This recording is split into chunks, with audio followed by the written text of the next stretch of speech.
For 3 years, she watched from the sidelines as her ex-fiancé built his perfect new life with the woman he left her for. But when she walked into his lavish beach wedding uninvited, holding hands with 2 identical 7-year-olds, the groom's face went white as marble. He thought he'd erased her from his past, buried their history along with the secrets he was desperate to keep hidden. What he didn't know was that she'd been planning this moment for months, gathering evidence that would not only destroy his carefully crafted image, but reveal why he really abandoned her all those years ago. Subscribe and tell us in the comments where you're watching from, as we share a story that proves sometimes the best revenge isn't moving on, it's showing up when they least expect it. The exclusive Meridian Bay Resort stretched along California's pristine coastline, its white sand beaches and swaying palms creating the perfect backdrop for what society pages would later call the wedding of the decade. At 34, Alexandra Chen stood in the parking lot, gripping 2 small hands as she stared at the elaborate floral archway, visible from where luxury cars were being valeted. Lucas and Lily looked up at their mother with identical green eyes that matched those of the man currently standing at the altar preparing to marry someone else. "Remember what we practiced?" Alexandra asked, her voice steady, despite the magnitude of what they were about to do. The 7-year-olds nodded solemnly, their dark hair gleaming in the afternoon sun. They wore matching navy blue outfits, formal, but not quite wedding attire, carefully chosen to make a statement without seeming deliberately provocative. Inside the resort's grand pavilion, 200 guests had assembled to witness the union of Nathan Cross and Isabel Montgomery. Nathan, heir to Cross Technologies and recently named to Forbes's 40 Under 40 list, had crafted his public image meticulously over the past 8 years. The tech wonderkind who'd revolutionized data encryption, the philanthropist who funded coding camps for underprivileged youth, the devoted partner who'd found love with Isabel, daughter of Senator Montgomery. What the guests didn't know, what even Isabel didn't know, was that Nathan's carefully constructed narrative had some significant gaps. Alexandra touched the small recording device in her purse, confirming it was still there. 3 years of preparation had led to this moment. 3 years of watching from afar as Nathan played the role of perfect gentleman, while she raised their children alone, honoring the silence he'd bought with threats and legal manipulation. But today, that silence would end. "Mommy, why didn't Daddy invite us to his wedding?" Lucas asked, his innocent question cutting through the tension. Alexandra knelt down, adjusting his collar unnecessarily, buying time to control her emotions. "Sometimes, sweetheart, adults make complicated choices," she said carefully. "But today we're going to fix something that's been broken for a very long time." The wedding coordinator, a sharp-eyed woman named Patricia, noticed them first. Her expression shifted from professional pleasantness to alarm as she recognized Alexandra from the photos Nathan had specifically shown the security team. But Alexandra had anticipated this. She pulled out an envelope from her purse, an invitation, albeit not one sent by the bride or groom. "Mrs. Chen," Patricia said, approaching with security flanking her. "I'm afraid there's been some confusion. This is a private event." "Oh, there's no confusion," Alexandra replied, her smile serene. "Judge Morrison invited me personally. He's officiating today, isn't he? We're old family friends." She showed the invitation bearing the judge's personal seal, a favor called in from her late father's connections. "He thought it was time Nathan and I had a conversation about family matters." Patricia hesitated. Judge Morrison was indeed officiating, and his reputation for unconventional but legally sound decisions was legendary. To deny entry to his personal guests would create a scene, exactly what they were trying to avoid. Inside the pavilion, the string quartet had begun playing the processional music. Isabel would be making her entrance in minutes. Nathan stood at the altar, adjusting his platinum cufflinks, the same ones Alexandra had given him for his 26th birthday, she noticed with bitter amusement. His best man, his brother, Daniel, whispered something that made Nathan laugh. Daniel, who'd helped orchestrate the cover-up. Daniel, who'd testified in the closed-door proceedings that Alexandra was unstable and delusional. "If you'll follow me," Patricia said finally, clearly hoping to seat them in an inconspicuous corner. But Alexandra had other plans. "Actually," she said, loud enough for nearby guests to hear, "Judge Morrison mentioned we should wait for his signal, something about a surprise he's planned for the ceremony." She guided Lucas and Lily to a stone bench with a clear view of the proceedings, but still outside the main pavilion. "We'll wait here." As the wedding march began and guests rose to their feet, Alexandra felt the weight of the USB drive in her purse, the one containing 8 years of emails, financial records, and most damning of all, the original DNA test results that Nathan had paid a fortune to have destroyed. Or so he thought. Lily squeezed her hand. "Mommy, is that our daddy?" "Yes, sweetheart," Alexandra whispered, watching Nathan's face transform with joy as Isabel appeared at the end of the aisle. "That's him. The perfect groom at his perfect wedding, about to have the perfect life he'd orchestrated through lies. He had no idea that in exactly 23 minutes, when Judge Morrison would ask if anyone had cause to object, his carefully constructed world would come crashing down. The Meridian Bay Resort represented everything Nathan Cross had aspired to when he'd first started climbing Silicon Valley's ruthless social ladder. Perched on 30 acres of prime coastal real estate, it was where tech royalty came to marry, merge companies, and make deals that shaped the digital world. The venue alone cost more than most people's houses, and Nathan had spared no expense. Ice sculptures shaped like binary code lined the entrance, a nod to his tech empire. The flowers, white orchids flown in from Thailand, had been Isabel's choice, but the way they were arranged in precise geometric patterns was pure Nathan. Alexandra observed it all from her vantage point, noting how different this was from the small vineyard wedding they'd once planned together, before the accident, before the diagnosis. Before Nathan decided that a girlfriend with a high-risk pregnancy and potential genetic complications didn't fit his 5-year plan, the guest list read like a who's who of Silicon Valley and Washington, D.C.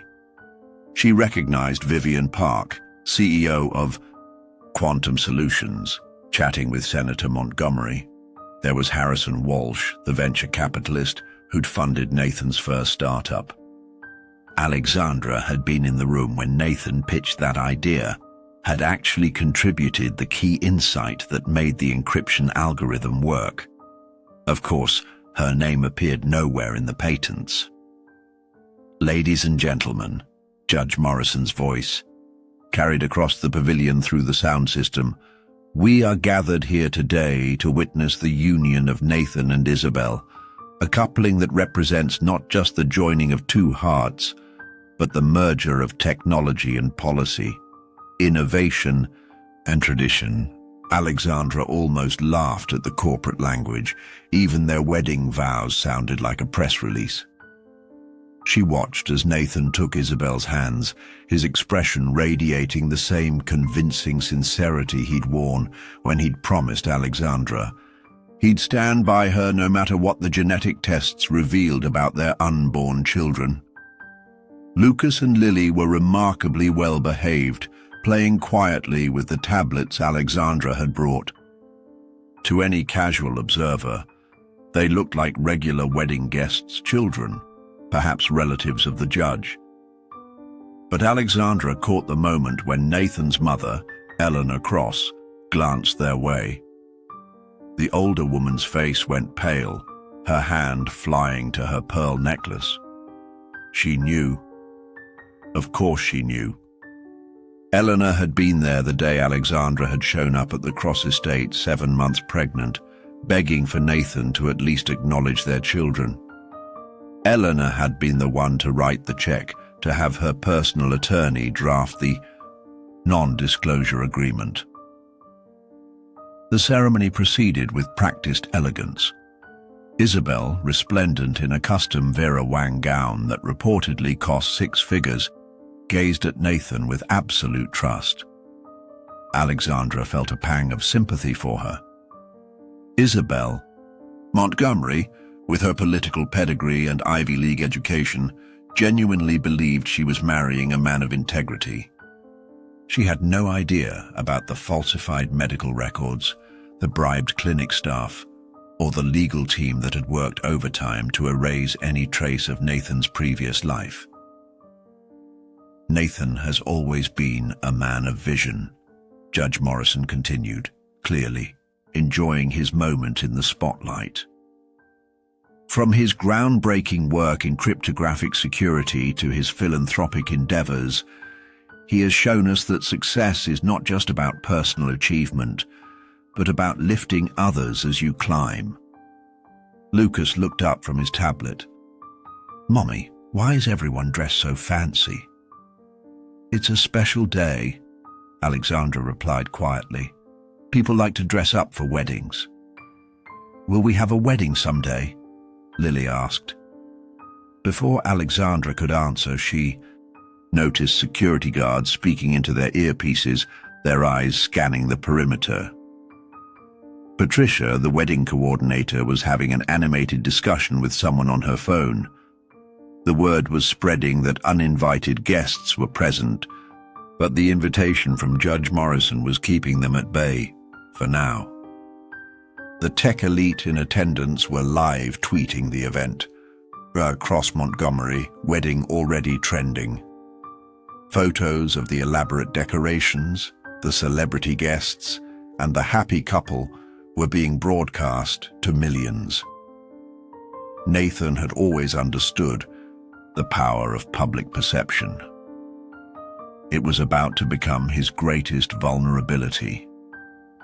Daniel Cross, standing as best man, kept glancing toward the parking lot. Unlike his brother, Daniel had always been the nervous type, prone to fidgeting when under pressure.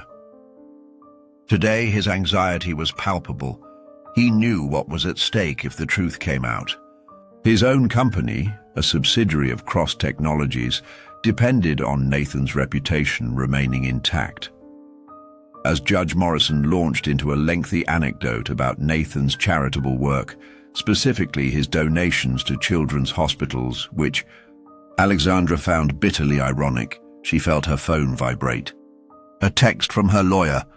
"Documents filed with the court at 2:47 p.m. Public record in T-15 minutes. The ceremony was beautiful, Alexandra had to admit.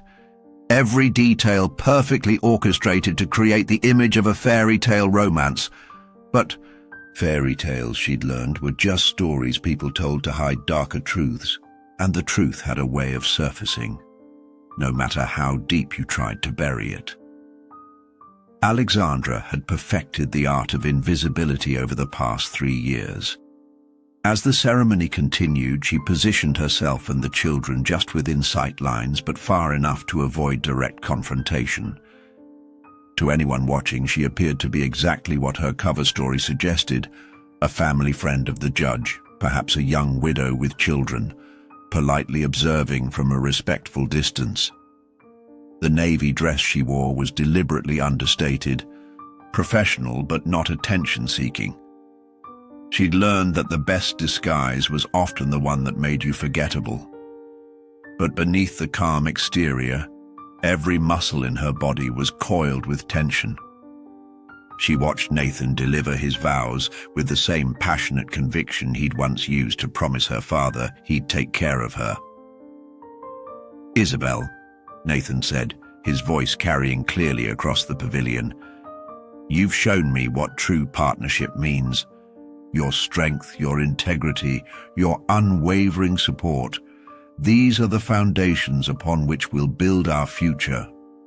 Alexandra's fingers tightened imperceptibly on her purse. Integrity. The word sat like ash in her mouth. She thought of the night she'd gone into premature labor, alone in her apartment, because Nathan was at a crucial investor meeting that she later learned was actually his first date with Isabel. Lucas and Lily had spent their first month in the NICU while Nathan's lawyers worked to ensure his name appeared on no hospital records. "Mommy, you're hurting my hand," Lily whispered, and Alexandra immediately loosened her grip. "I'm sorry, sweetheart," she murmured, smoothing her daughter's hair.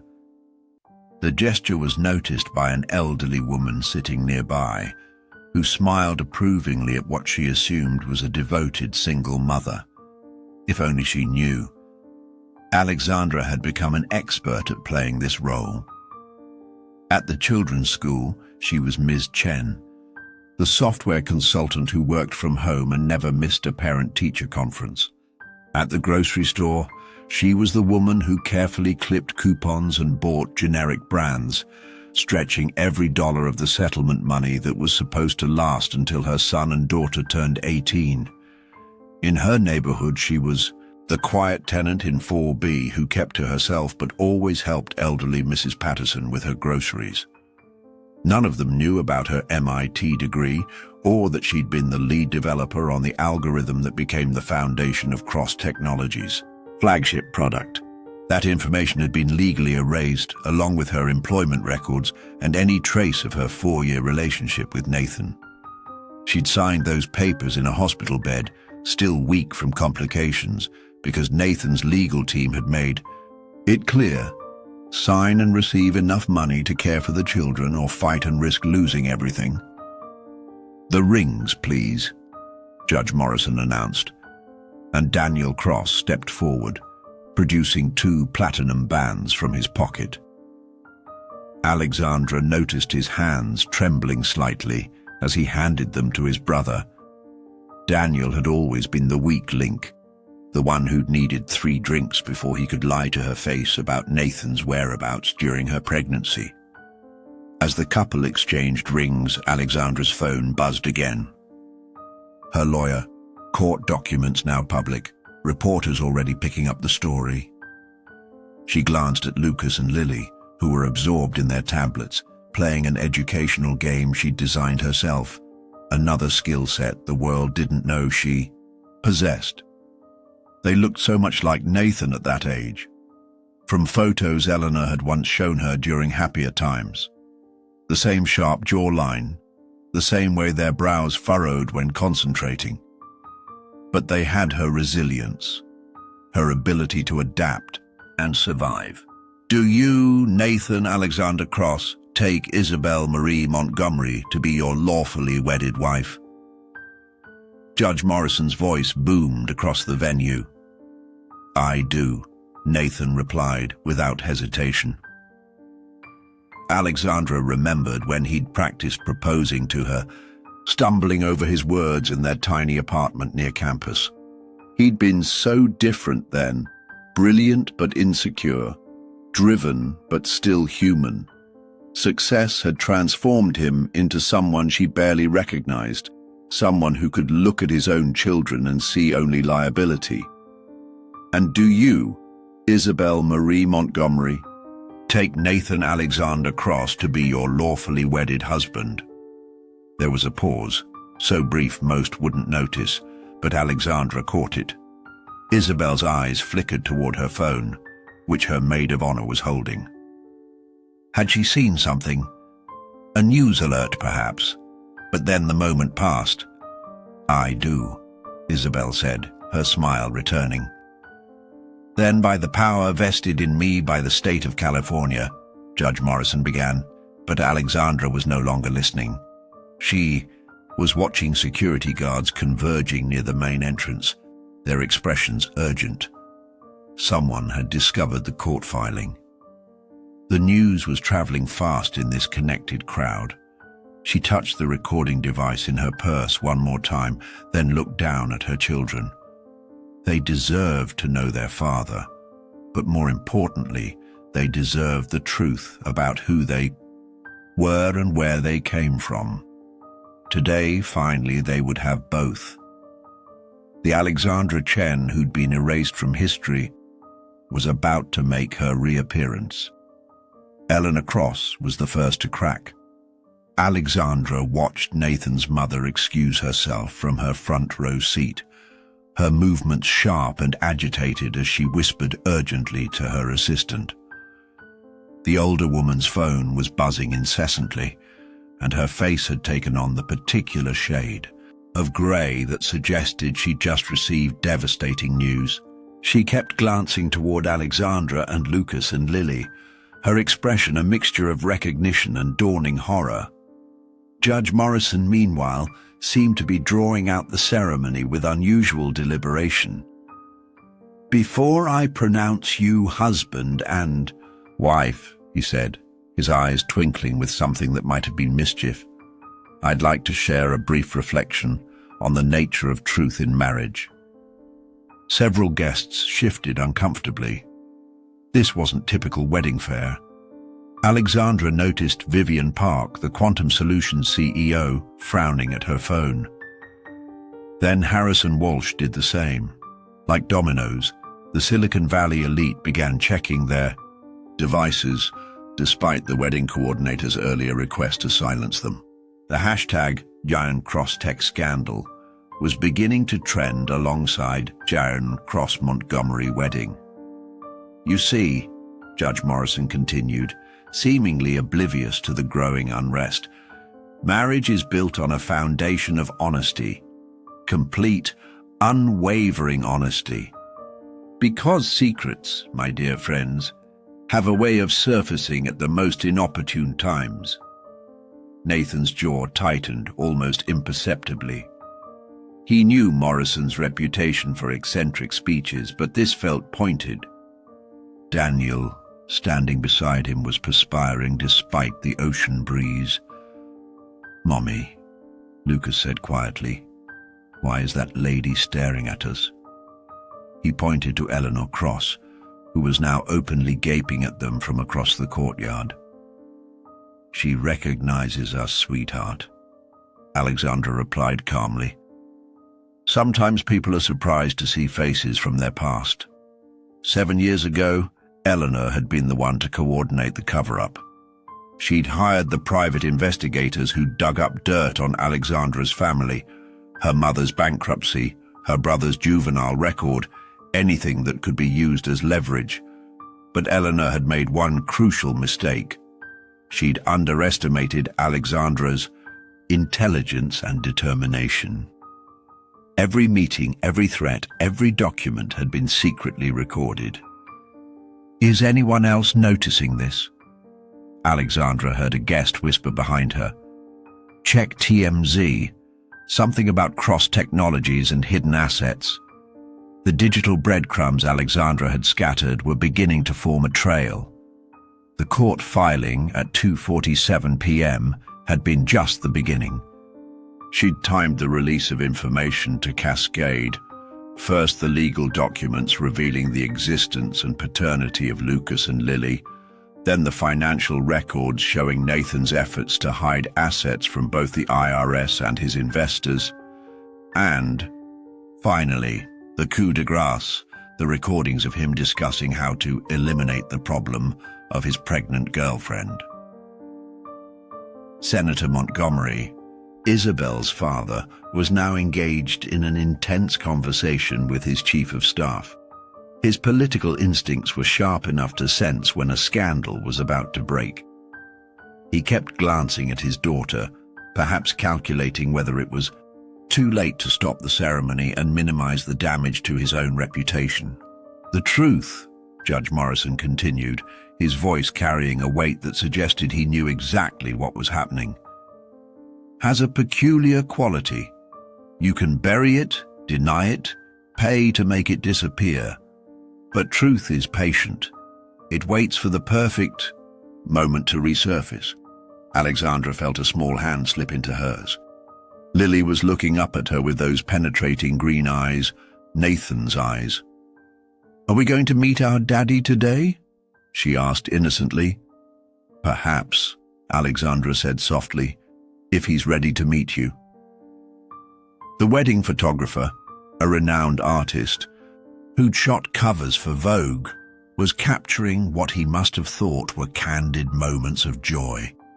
He had no idea he was documenting the last minutes of Nathan Cross's carefully constructed life. Every smile, every gesture would soon be recontextualized as the before images in what would become the most spectacular fall from grace Silicon Valley had seen in years. Patricia, the wedding coordinator, was now in full crisis mode. She'd received word that reporters were gathering at the resort's main entrance. Someone, Alexandra knew it was her former colleague at MIT who now worked for TechCrunch, had leaked the story to the press. The headline was devastating in its simplicity. Cross Technologies CEO hid secret family while building empire on stolen code.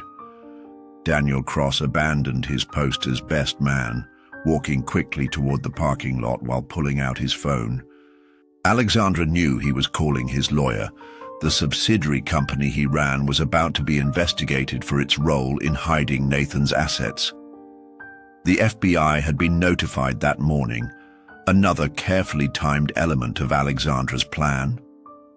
"Nathan," Isabel whispered, though her lapel mic picked it up. "What's happening? Why is everyone on their phones?" Nathan's mask of composure was beginning to slip. He glanced around the pavilion, taking in the growing agitation of his guests, his mother's barely contained panic, his brother's retreat. And then, finally, his eyes found Alexandra. The recognition hit him like a physical blow. His face went white, then red. For a moment, they simply stared at each other across the distance, the billionaire tech genius and the woman he'd tried to erase. The moment of recognition lasted only seconds, but for Alexandra it felt like an eternity. Nathan's face cycled through emotions: shock, disbelief, anger, and finally a cold calculation as he tried to determine how much damage she could do. He whispered something urgently to Judge Morrison, who shook his head slightly, a small smile playing at his lips. "Ladies and gentlemen," Judge Morrison announced, his voice cutting through the growing murmur of confusion. "Before we complete this ceremony, it seems we have some unexpected guests who've traveled quite far to be here today." He gestured toward Alexandra and her children. "Perhaps they should join us." The entire wedding party turned, 200 pairs of eyes fixed on Alexandra as she stood, each child holding one of her hands. Lucas and Lily, sensing the attention, pressed closer to their mother. She felt their small bodies trembling slightly, but was proud when they held their heads high, just as she'd taught them. "That's ridiculous," Nathan said, his voice sharp but controlled. He was still trying to salvage the situation. "I don't know who these people are, but this is a private ceremony. Security!" But Judge Morrison raised a hand. "Now, Nathan, surely you recognize Ms. Alexandra Chen, your former employee at Cross Technologies, your former fiancée, the mother of your children?" The collective gasp from the wedding guests was audible. Isabel's face went white as she stared at Nathan, then at Lucas and Lily, whose resemblance to him was undeniable in the bright afternoon light. "Nathan," she said, her voice small and confused, What is he talking about? It's a lie, Nathan said quickly, reaching for Isabel's hands. She pulled away. This is some kind of... She's obviously disturbed. She was fired from my company years ago for instability and has been stalking me ever since. Stalking?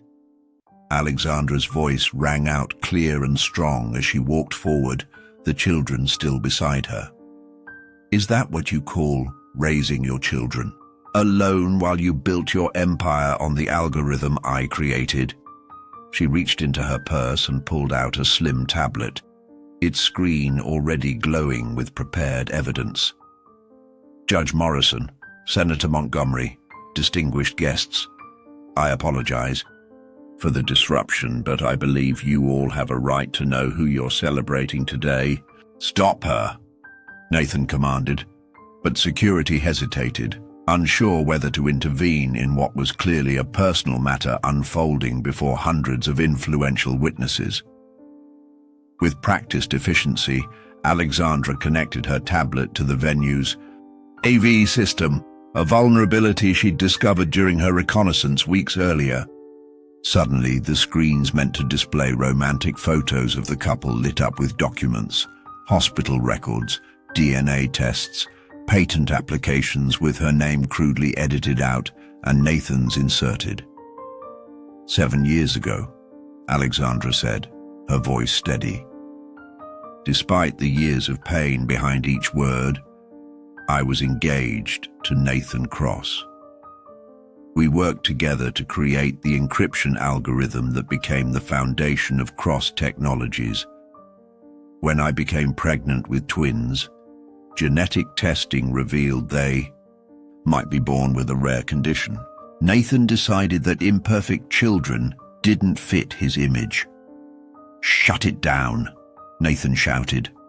But the wedding coordinator seemed frozen, and Judge Morrison made no move to stop the proceedings.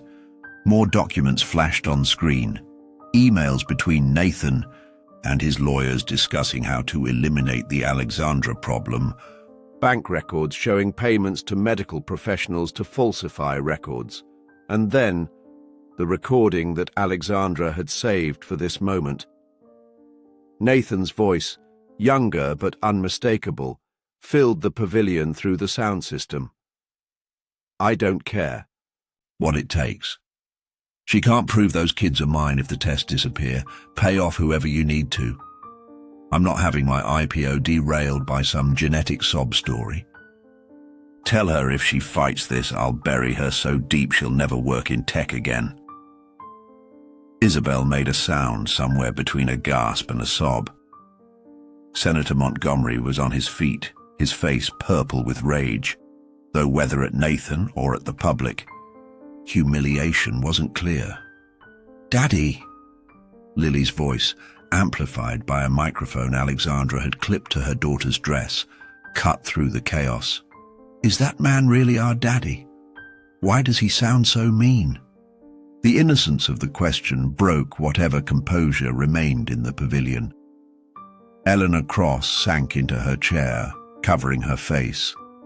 Daniel was nowhere to be seen. He'd fled the moment the documents began displaying. The wedding guests were in uproar, some filming with their phones, others arguing, many trying to leave. You planned this, Nathan snarled, advancing toward Alexandra. You vindictive. I planned nothing, Alexandra interrupted calmly. I simply stopped hiding the truth you worked so hard to bury. Every document displayed here is authentic, every recording legally obtained. The court filing this afternoon makes it all public record. She looked at Isabel, who was staring at Nathan with dawning horror. I'm sorry you had to find out this way. You deserve better than to marry a man who could abandon his own children and the woman who helped build his empire.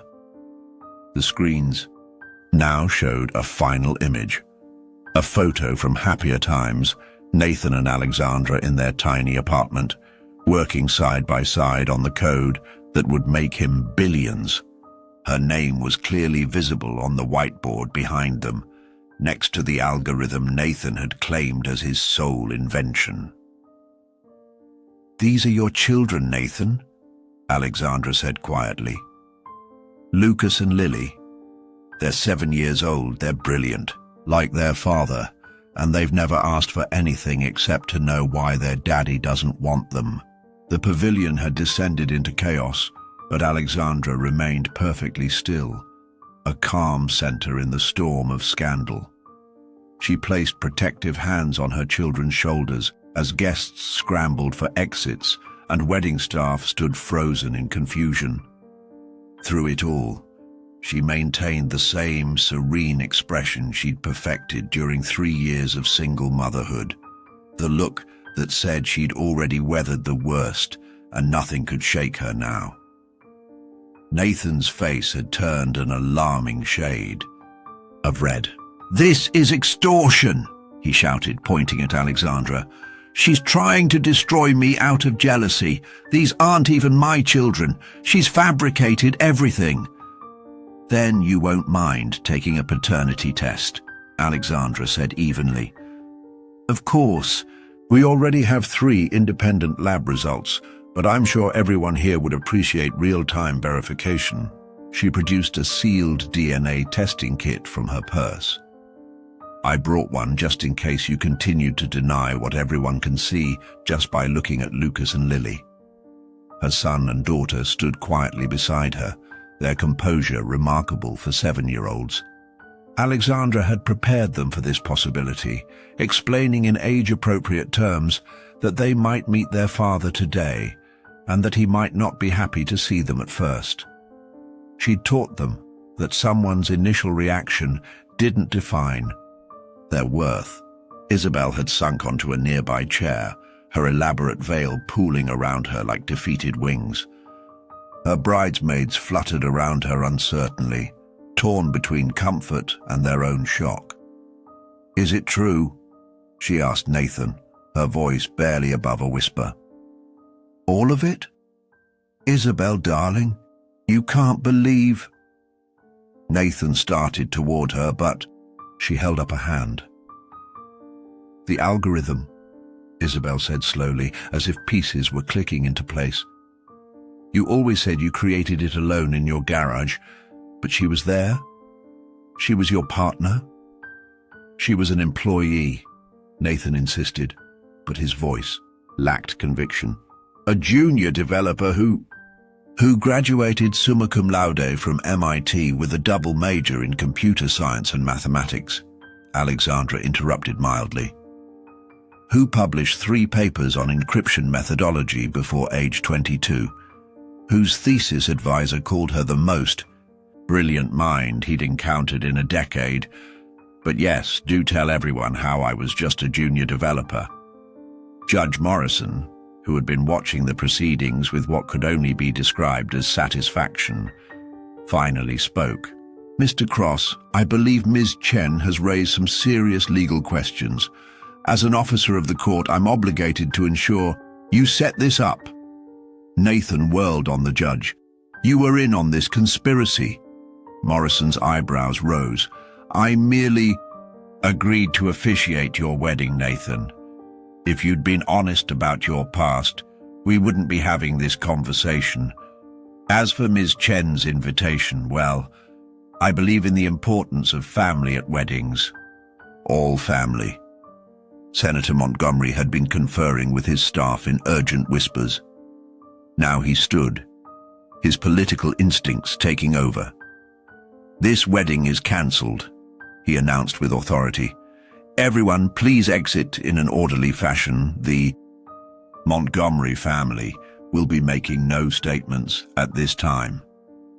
"Daddy, no," Isabel protested weakly, but her father was already guiding her toward the exit, his protective arm around her shoulders. "Smart man," Alexandra observed. "He knows the story will be everywhere within the hour. Best to control the narrative from a distance." She was right. Already the hashtag #NotsCrossgate was trending, paired with photos and videos from guests. The tech world loved nothing more than a founder's fall from grace, especially one as spectacular as this. Eleanor Cross finally found her voice. "How could you do this?" she demanded, approaching Alexandra with shaking steps. "You've destroyed everything. His company, his reputation, his future." "I've destroyed nothing," Alexandra replied calmly. "I've simply revealed what was already there. As for Cross Technologies, I imagine the board will be very interested to learn that their flagship product was built on stolen intellectual property. The lawsuits alone will keep Nathan busy for years." "Mommy," Lucas tugged at her hand, "is the party over?" "Yes, sweetheart," Alexandra said, smoothing his hair. "We'll be leaving soon." "But we didn't get to eat the cake," Lily said, disappointed. Several guests who hadn't yet fled looked at the children with sympathy. Whatever their parents' sins, Lucas and Lily were clearly innocent victims. Nathan seemed to deflate as he watched his mother comfort Isabel's retreating form, his brother nowhere to be found, his guests fleeing. The empire he'd built on lies was crumbling in real time. "What do you want?" he asked Alexandra, his voice defeated. "Money? Recognition? What will it take to make this go away?" Alexandra's composure never wavered. "I want nothing from you, Nathan. The truth is its own reward. The children, however, deserve a father who acknowledges their existence. The patents need to be corrected to include my name. And the investors you've defrauded deserve to know how their money was obtained." She gathered her son and daughter closer. "We'll be going now. My lawyer will be in touch about custody arrangements and back payment of child support. 7 years' worth, calculated at the percentage of company profits derived from my algorithm." As she turned to leave, she paused. "Oh, and Nathan, that encryption vulnerability I warned you about in the original code? The one you said was theoretical. You might want to patch that immediately. I'd hate for Cross Technologies to suffer a security breach on top of everything else." The threat was subtle but clear. She still had access, still had knowledge that could destroy what remained of his empire. But she wouldn't use it, not unless he forced her hand. As Alexandra made her way through the chaos with Lucas and Lily, something unexpected happened. Victoria Chen, a prominent venture capitalist and one of the few female power players in Silicon Valley, stepped into their path. "Ms. Chen," she said, her voice carrying the authority of someone who'd built a billion-dollar portfolio. "I believe we should talk." Alexandra paused, instantly alert. She recognized Victoria from tech conferences, though they'd never been introduced. Back then, Alexandra had been invisible, Nathan's shadow. "Ms. Chen," Alexandra acknowledged cautiously. "That algorithm," Victoria said, ignoring the pandemonium around them. "I've been studying Cross Technologies' patents for a potential acquisition. The encryption method never made sense as a solo creation. Too elegant, too complex for one mind."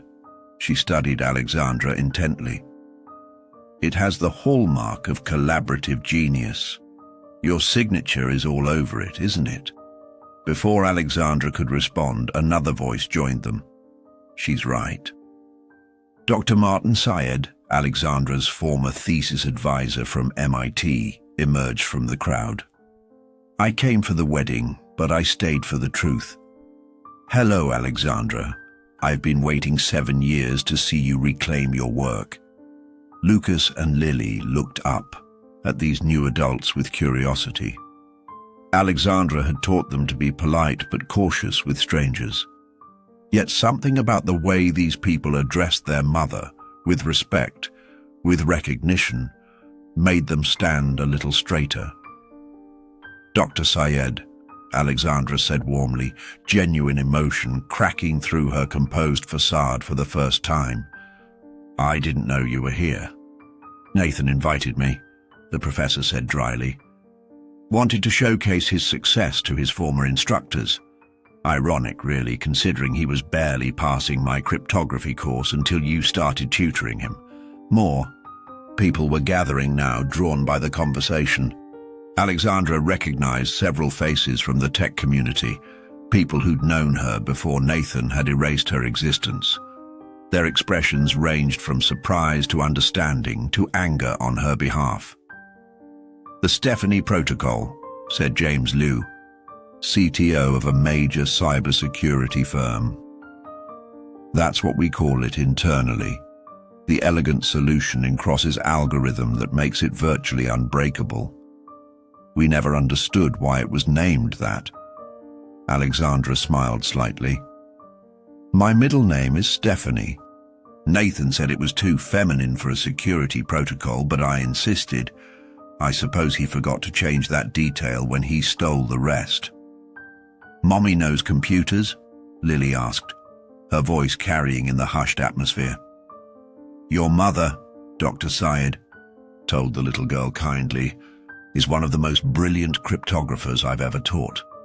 She could have revolutionized the field if—" He caught himself, glancing at Nathan, who was watching this gathering with growing alarm. Senator Montgomery had paused in his retreat, his political instincts recognizing a shift in the narrative. His daughter was no longer the victim of a wedding crasher, but of a long-term deceiver. He whispered urgently to an aide who began taking notes. "This changes things," Victoria Chen declared. She pulled out her phone, typing rapidly. "I'm calling an emergency meeting of the Tech Ethics Board. If Cross Technologies is built on stolen IP, every company that's licensed their software needs to know." "Wait," Nathan called out desperately. "You can't just— This is my company." "Built on her work," Dr. Syed countered firmly. "Alexandra, do you still have your original notebooks? The development logs?" "Every page," Alexandra confirmed. "Digitized, notarized, and stored in multiple secure locations, along with the Git commit history showing my contributions, which Nathan thought he'd deleted." The strategic implications were becoming clear to everyone present. This wasn't just about a personal betrayal, it was about the fundamental integrity of one of Silicon Valley's major players.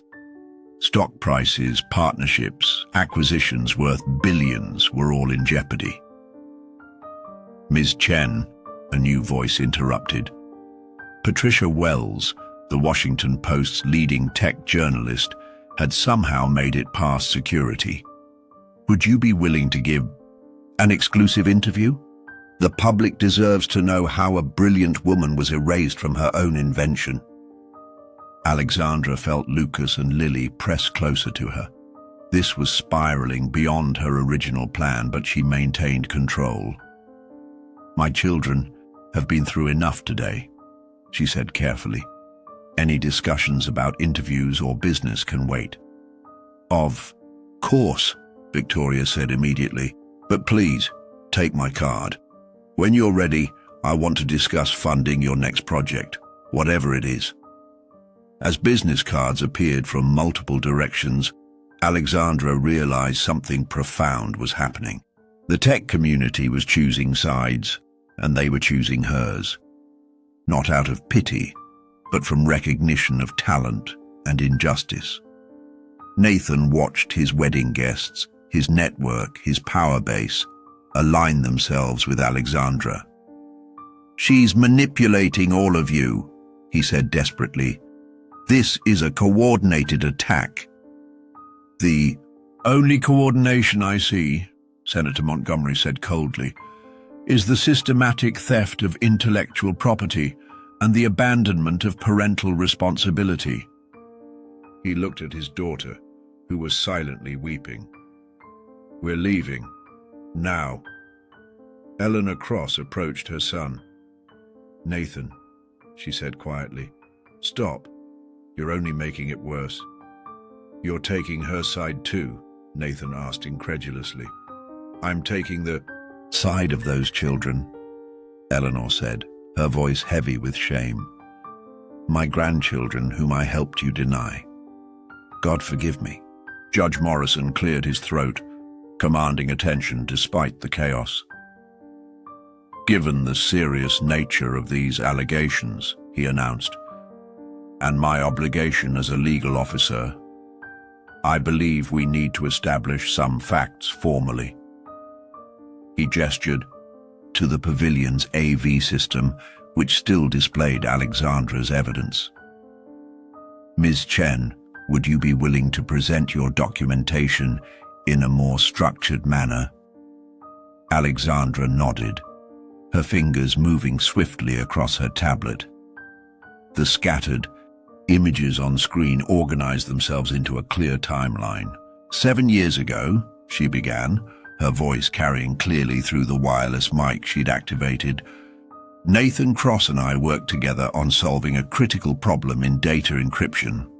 The breakthrough came at 3:47 a.m. on March 15th. The screen showed a photo of a whiteboard covered in equations, both their handwriting clearly visible. This is the moment we solved it. Nathan took this photo to commemorate what he called our victory. Anyone could have faked that, Nathan protested, but his voice lacked conviction. They could. Alexandra agreed calmly, which is why I have this. The screen changed to show security footage from MIT's computer lab. Time-stamped surveillance video showing us working together. Nathan entering my code into the system. Me correcting his errors. Both of us celebrating when the test succeeded. The wedding guests who remained, mostly tech industry insiders too fascinated to leave, watched with rapt attention. This was better than any corporate espionage thriller. The provisional patent was filed jointly at first, Alexandra continued, showing the original documentation. But after I informed Nathan of my pregnancy and the genetic concerns, things changed. The screen now displayed email threads between Nathan and his lawyers. As you can see, the plan to remove my name began immediately. Those emails were privileged communication. Nathan's lawyer, who had finally arrived, declared, "How did you—" Nathan used the company server, Alexandra replied smoothly. The same server I had legitimate access to as co-founder. I backed up everything before my access was revoked. Legal precedent supports whistleblower protections for evidence of fraud. Dr. Syed stepped forward. I can verify the technical authenticity of this work. The mathematical proofs shown here match Alexandra's doctoral thesis research. The methodology is distinctly hers. Furthermore, Alexandra continued, swiping to new documents, here are the medical records Nathan claimed didn't exist. The screens showed hospital admission forms, ultrasound images clearly labeled with dates, and genetic test results. Lucas and Lily were born at 32 weeks due to complications. Nathan was listed as father on the original birth certificates before he had them altered. Lucas, who had been remarkably quiet, suddenly spoke up. "Mommy, is that us?" He pointed to an ultrasound image.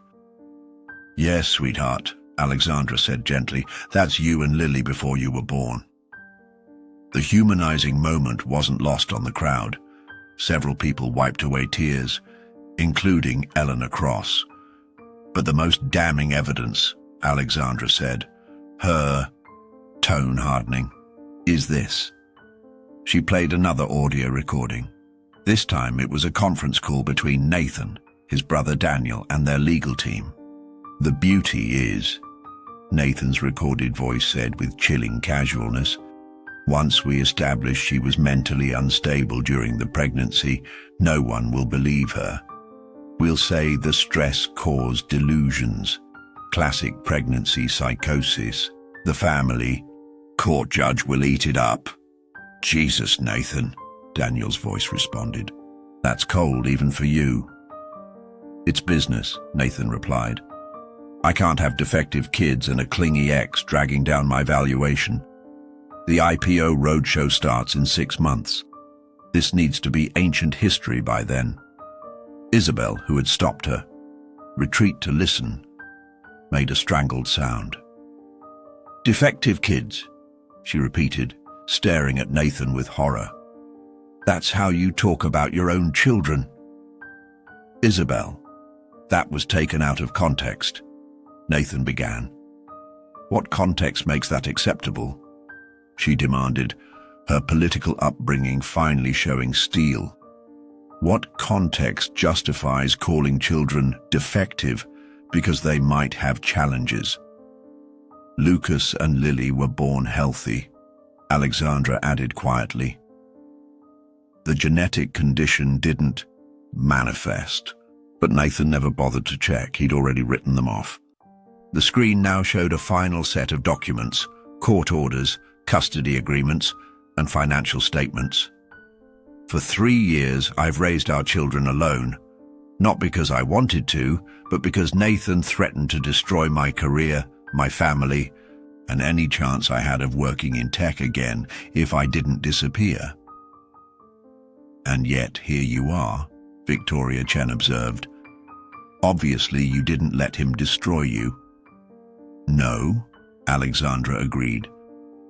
I learned to code in new languages, worked under pseudonyms, and built a consulting business that's quite successful, though nothing compared to what Cross Technologies is worth based on my stolen algorithm.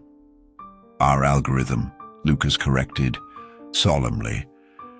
You said good things should be shared, Mommy, but only with people who deserve it. The innocent wisdom of the child cut through the remaining tension. Even hardened business executives looked moved.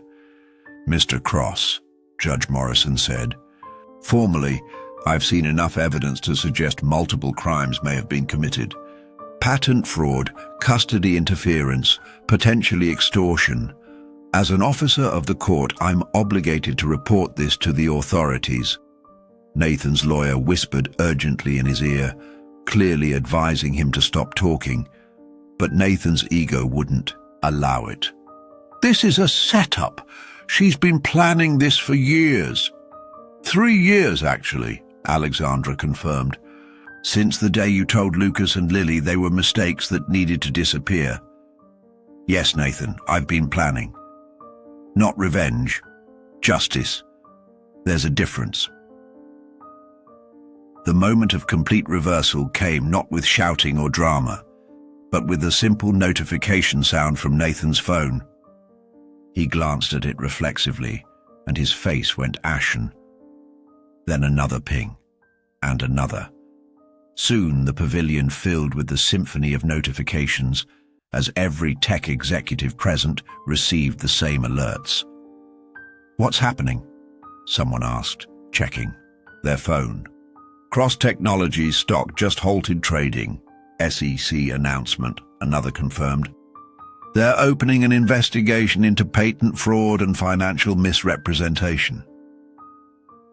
Alexandra remained silent, watching as Nathan's world collapsed in real time. She had timed everything perfectly. The court filing at 2:47 p.m. had triggered automatic alerts to regulatory bodies. The evidence was already in the hands of federal investigators. You planned this, Nathan said, his voice hollow. The timing, the venue, everything. I learned from the best, Alexandra replied evenly. You taught me that presentation matters. That public perception can make or break a tech company. That strategic timing is everything. She paused. You just never expected me to apply those lessons against you. Victoria Chen was typing furiously on her phone. I'm getting word from my sources that 3 major clients are already suspending their contracts with Cross Technologies pending investigation. The board is calling an emergency meeting. They can't, Nathan protested. I am Cross. Technologies? No, Eleanor Cross said quietly, stepping forward. You were its CEO, but a company is more than one man, especially one who built it on lies. She turned to Alexandra. What he did was unconscionable. I was complicit, and I'll spend the rest of my life regretting it. But these children, my grandchildren, deserve better. She reached into her purse and pulled out an envelope. I've been carrying this for 2 years, hoping I'd find the courage to do what's right. She handed it to Alexandra. It's a signed affidavit detailing my knowledge of Nathan's actions. I had it notarized but never filed it. I was too much of a coward. Alexandra accepted the envelope with a nod. It's never too late to choose truth over comfort, Mrs. Cross. The board won't stand for this, Nathan said desperately. They need me. The company needs me. His phone rang. He answered it with shaking hands. Everyone could hear the voice on the other end, cold, professional, and final. Mr. Cross, this is Harrison Walsh. The board has voted. Your resignation is expected within the hour, or we'll terminate you for cause. Security is already at your office. Don't attempt to enter the building. Nathan dropped the phone. In less than an hour, he'd gone from tech royalty to industry pariah. The transformation was complete. Daddy, Lily said, approaching Nathan hesitantly. Are you sad? Nathan looked at his daughter, really looked at her, for the first time. The resemblance was undeniable. His eyes, his chin, but Alexandra's gentle spirit. He started, then stopped, seemingly at a loss. It's okay to be sad, Lucas added, joining his sister. Mommy says everyone makes mistakes. The important thing is to fix them. The children's grace in the face of their father's rejection was remarkable. Alexandra had raised them well, teaching them empathy even for those who'd wronged them. Ms. Chen, Patricia Wells, the journalist, spoke up. The public will want to know what happens now. Will you be seeking control of Cross Technologies? Alexandra considered the question. I'm not interested in running Nathan's company, but I will be filing for recognition of my intellectual property rights and appropriate compensation for 7 years of theft. As for Cross Technologies, I imagine they'll need new leadership with actual integrity. I'd like to nominate Alexandra Chen for the board, Victoria Chen announced suddenly. Who seconds? I do, Dr. Syed said immediately. And I, added James Liu. Several other tech leaders voiced their support. In a stunning reversal, the very people who'd come to celebrate Nathan were now organizing to undo his legacy and rebuild it properly. This is insane, Nathan shouted. You can't just... Actually, they can, his own lawyer interrupted. Mr. Cross, I strongly advise you to stop talking. Anything you say can be used against you in the inevitable lawsuits. Judge Morrison stepped forward. I believe this ceremony is officially concluded. Mr. Cross, you may want to contact a criminal defense attorney. Ms. Chen, if you need any legal referrals for custody proceedings, I'd be happy to provide them. The EE symbolism was complete.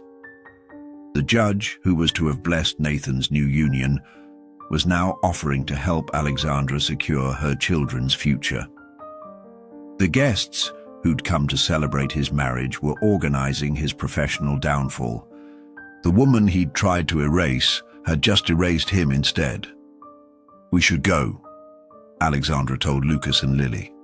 Our work here is done. As they walked toward the exit, the crowd parted respectfully. Some applauded, others simply nodded in acknowledgement of what they'd witnessed. Not just revenge, but the restoration of truth. Behind them, Nathan stood alone in the ruins of his wedding, his empire, and his carefully constructed life. The architect of his own destruction, brought down not by corporate rivals or market forces, but by the family he'd thrown away and the woman he'd underestimated. "Mommy," Lucas asked as they reached the parking lot, "will we see Daddy again?" "That's up to him now," Alexandra replied, buckling the children into their car seats. "We've opened the door. He has to choose to walk through it." The aftermath unfolded with the swift brutality that Silicon Valley reserved for its fallen heroes. Within an hour of the wedding's spectacular implosion, our Nathan Cross scandal had become the top trending topic globally. Tech reporters who'd been covering the society wedding pivoted to investigative journalism, piecing together a story that grew more damning with each revelation. Nathan stood in the empty pavilion, his phone buzzing incessantly with calls he didn't dare answer. Isabel had long since fled with her father, her wedding dress train dragging through the sand as she ran. The elaborate ice sculptures were melting in the afternoon sun, binary code dissolving into puddles that seemed metaphorically appropriate. "Mr. Cross," Patricia, the wedding coordinator, approached hesitantly. "We need to clear the venue. The reception was supposed to start an hour ago." Nathan laughed bitterly. "Send the food to a homeless shelter. At least someone should benefit from this disaster." His phone rang again. This time, it was his personal banker. With a sense of doom, Nathan answered. "Mr. Cross, I'm calling to inform you that your accounts have been frozen pending investigation. The FBI has issued a warrant." Nathan hung up. 3 years of carefully hidden transactions were about to be exposed. The Cayman accounts, the shell companies, the diverted funds. Alexandra had known about all of it. She'd given him enough rope to hang himself and waited patiently for him to tie the noose. Meanwhile, in her modest sedan, Alexandra drove Lucas and Lily toward their real destination. The wedding had been merely Act 1. "Are you guys okay?" she asked, glancing in the rearview mirror. "That was weird," Lily said matter-of-factly. "But at least we met our daddy." "And Grandma seemed nice," Lucas added, "even if she was crying." Alexandra had prepared them for many possibilities, but their resilience still amazed her. They'd inherited her strength, not Nathan's fragility. Her phone, on speaker in the cup holder, rang with a familiar number. "Alexandra," Dr. Syed's voice filled the car. "I've just spoken with the MIT Patent Office. They're willing to retroactively recognize your contributions to the research. It won't undo the past 7 years, but it's a start." "Thank you, Martin," she said warmly. "That means more than you know." "There's more. I've been in touch with the department heads. We'd like to offer you a position, full professorship, your own lab, complete autonomy to pursue your research. It's long overdue." Alexandra felt tears prick her eyes, the first real emotion she'd allowed herself all day. "I'll need to think about it." The children would have access to the university childcare and eventually free tuition, Dr. Syed continued. "We want you back, Alexandra. The field has suffered without your brilliance." Back at the Meridian Bay Resort, Nathan was discovering just how quickly power could evaporate. His company credit cards were declined when he tried to pay for the venue. His Tesla, a company car, wouldn't start. Its access revoked remotely. Even his phone, a corporate device, began displaying a message. "This device has been disabled. by Cross Technologies IT department. Sir, a security guard approached. I've been asked to escort you off the property. By whom? Nathan demanded. The owner. Ms. Chen called ahead to warn us you might cause trouble. The final indignity. Alexandra had anticipated even this. She'd contacted the resort management, explaining the situation, ensuring Nathan couldn't linger and cause a scene. He was being erased from spaces just as he'd erased her from his life. Daniel finally appeared, looking haggard. Nathan, I've been on the phone with our lawyers. It's bad, really bad. The FBI raided the offices an hour ago. They have everything. How is this possible? Nathan asked desperately. We were so careful. She was more careful, Daniel replied. She's been documenting everything for years, every transaction, every lie, every cover-up. She gave them a roadmap to our entire operation. The brothers stood in the ruins of the wedding pavilion, processing the completeness of their downfall. The Cross Empire had taken 7 years to grow. It had collapsed in a single afternoon. What do we do? Daniel asked. We? Nathan laughed bitterly. There is no we anymore. Save yourself if you can. Across town, in a modest conference room, at the Marriott, Alexandra sat across from Victoria Chen and a team of venture capitalists. Lucas and Lily were in the adjoining room with a babysitter, playing educational games on tablets. The algorithm can be expanded, Alexandra explained, her confidence evident now that she could speak freely about her own work. What Nathan built was just the beginning. I have plans for quantum encryption that would make current methods obsolete. Funding won't be an issue, Victoria assured her. The question is, what do you want to build? Alexandra considered. Something honest. Something that can't be stolen or corrupted. A company that values innovation over image, substance over stock price. And Nathan? Someone asked. Will you pursue criminal charges? The FBI doesn't need my encouragement, Alexandra replied. But my focus is forward, not backward. My children deserve a mother who builds rather than destroys. Through the glass door, she could see Lucas and Lily laughing at something on their screens. They were free now, free from the shadow of their father's lies, free to be themselves without shame or secrecy. Nathan Cross had lost everything in his pursuit of perfection. Alexandra Chen had found everything by embracing the imperfect truth of her life. The reversal was complete, and justice, delayed but not denied, had finally been served. 6 months later, the conference room at Chen Cryptographic Solutions hummed with purposeful energy. Alexandra stood before a whiteboard covered in equations, explaining a breakthrough to her team of 12 researchers, 7 of whom were women, a deliberate choice to balance an industry that had kept too many brilliant minds in the shadows. The quantum entanglement approach solves the latency issue, she explained, her voice confident and clear.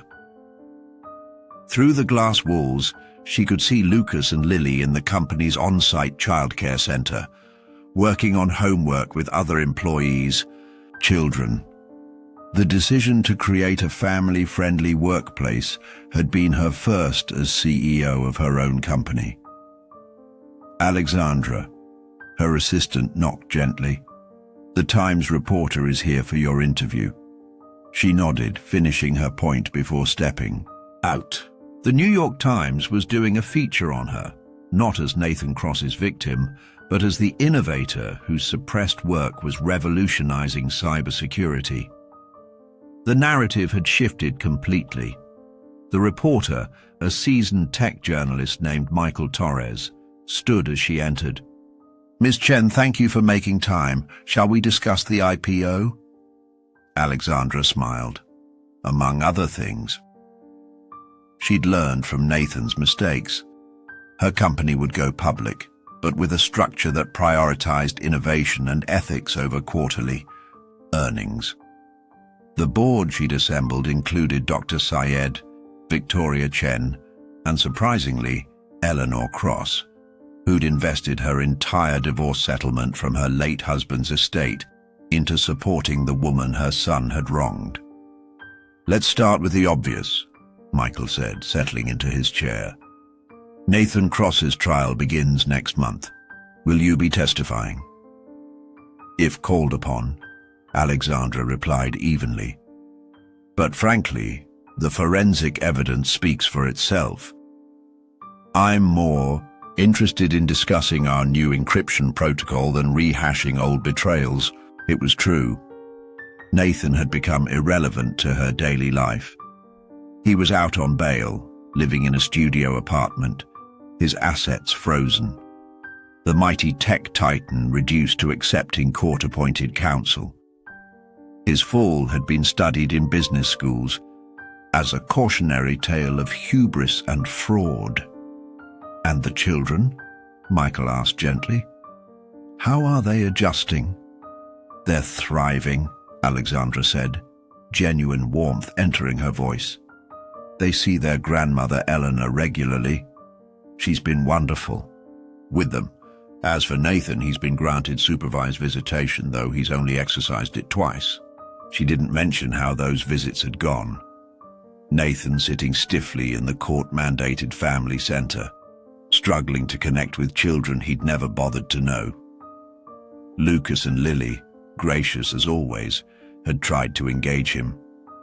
But the damage of 7 years couldn't be undone in supervised hours. "The tech community has really rallied around you," Michael observed. "Your company has already secured contracts worth over $200 million. "Merit speaks louder than marketing," Alexandra replied. "Our encryption is simply better. The fact that it's being developed by a diverse team in an ethical environment is secondary to its effectiveness." Through her office window, she could see the San Francisco skyline. Cross Technologies' former headquarters building was visible in the distance, now bearing a "for lease" sign. The company had survived Nathan's downfall, but emerged much diminished, its key patents invalidated by the fraud that created them. "There's been speculation," Michael continued, "about a potential acquisition. Several major firms have expressed interest in your technology." "We're not for sale," Alexandra said firmly. "I've seen what happens when innovation becomes subordinate to stock price. We'll remain independent." Her phone buzzed with a text from the childcare center. Lucas and Lily were ready for pickup. She'd never missed a pickup, never relegated them to nannies or after-school programs. They were her priority, always. "One last question," Michael said. "Do you forgive him, Nathan?" Alexandra considered this. "Forgiveness isn't mine to give or withhold. He made choices that hurt many people, not just me. Lucas and Lily will decide for themselves what relationship, if any, they want with their father. As for me," she paused, "I'm grateful. His betrayal forced me to discover my own strength. I built something better than what we might have created together." After the interview, Alexandra walked to the childcare center. Her son and daughter ran to her, chattering about their day. Lucas had solved a complex math problem. Lily had written a story about a princess who saved herself. "Ready to go home?" she asked. "Can we stop for ice cream?" Lily negotiated. "It's Tuesday," Alexandra reminded her. "Ice cream is for Fridays." "But it's a special Tuesday," Lucas added, supporting his sister. "We met our new teacher today, and she said we're reading at high school level." Alexandra laughed, gathering their backpacks. "Well, that does sound special. 1 scoop each." As they walked to the car, hand in hand, Alexandra reflected on the journey. The woman who'd crashed a wedding 6 months ago had been driven by justice. The woman she was now was driven by joy, the joy of meaningful work, of raising remarkable children, of living authentically. Nathan had stolen 7 years, but he'd inadvertently given her something precious, the knowledge that she could survive anything, build anything, become anything. The future stretched before them, bright with possibility, unencumbered by lies. "Mommy," Lucas said as they reached the car, "I'm glad you're our mum." "Me too," Lily added. "You're the smartest and bravest person we know." Alexandra hugged them both, feeling the truth of their simple words. She was finally exactly who she was meant to be. 5 years had passed since the wedding that changed everything. The auditorium at MIT was packed beyond capacity for the special symposium. Ethics in Technology, Learning from the Past to Build. The future. On the panel sat Alexandra Chen, now recognized as one of the foremost cryptographic minds of her generation, alongside other tech leaders who'd emerged from scandal to build something better. Dr. Chen, the moderator began, using the title she'd earned through her groundbreaking doctoral work completed while building her company. "Your story has become something of a legend in Silicon Valley. What lessons would you share with the next generation?" Alexandra looked out at the audience, young, eager faces mixed with seasoned professionals. In the third row sat Lucas and Lily, now 12, attending with their advanced mathematics summer program. They beamed with pride at their mother, Key. "Most dangerous lie in tech," Alexandra said, "is that disruption requires discarding ethics, that success demands sacrificing integrity. Nathan Cross believed that lie, and it destroyed him. But the truth is, sustainable innovation comes from collaboration, honesty, and respecting the contributions of everyone involved." The audience listened intently. Her company, Chen Cryptographic Solutions, had just announced a breakthrough that would revolutionize secure communications globally. The patent filing listed 17 inventors, every person who'd contributed, no matter how small their role. "Can you tell us about the verdict?" another panelist asked. Nathan Cross was convicted on multiple counts of fraud and intellectual property theft, Alexandra replied matter-of-factly. "He served 3 years and was released last spring. The restitution payments will continue for another decade." She paused. "But that's the past. What matters is what we build going forward." She didn't mention the letter Nathan had sent from prison, a rambling mix of apology and self-justification that Lucas and Lily had chosen not to read, or the fact that he'd made no attempt to contact them since his release, moving to a small town in Montana where he worked as a basic IT consultant, his ability to work in advanced tech permanently revoked. "Your children," the moderator noted, "have become advocates for ethical technology education. Can you speak to that?" Alexandra smiled. Lucas and Lily started a non-profit called Code with Integrity that teaches programming alongside ethics to underprivileged youth. They've raised over 2 million and reached 10,000 students. They're proof that the next generation can be both brilliant and principled. Her son and daughter had indeed become remarkable young people. Lucas, the quiet thinker, had published his first academic paper at 11. Lily, the natural leader, had spoken at the United Nations about technology access in developing nations. They carried their father's intelligence but their mother's values. "There's been talk of a film adaptation of your story," someone called from the audience. Alexandra laughed. "Hollywood keeps calling, but honestly, the real story is less about drama and more about daily choices. Every day, In every lab and startup and boardroom, people choose between taking credit for others' work or building something together. That's the story that matters. The symposium continued for another hour, but afterward Alexandra found herself in her old professor's office with Dr. Syed and Lucas and Lily. "You've exceeded even my highest expectations," Dr. Syed told her. "Not just professionally, but personally. The grace with which you've handled everything." "I had good teachers," Alexandra replied, "and good reasons." She looked at her children, who were engaged in a complex mathematical discussion that would have challenged graduate students. "Mom," Lily said suddenly, "we've been thinking, for our 13th birthday, we want to establish a scholarship for single parents in STEM. With our trust fund money," Lucas added. "The money from the settlement. We don't need it all." Alexandra felt tears prick her eyes. The money Nathan had been forced to pay in restitution had been placed in trust for the children. That they wanted to use it to help others spoke volumes about who they'd become. "We'll discuss it," she said, though she was already proud beyond measure. As they prepared to leave, Alexandra's phone buzzed. Eleanor Cross was texting about Sunday dinner, a weekly tradition now. The woman who'd once helped hide her own grandchildren had become their fiercest advocate and a beloved grandmother.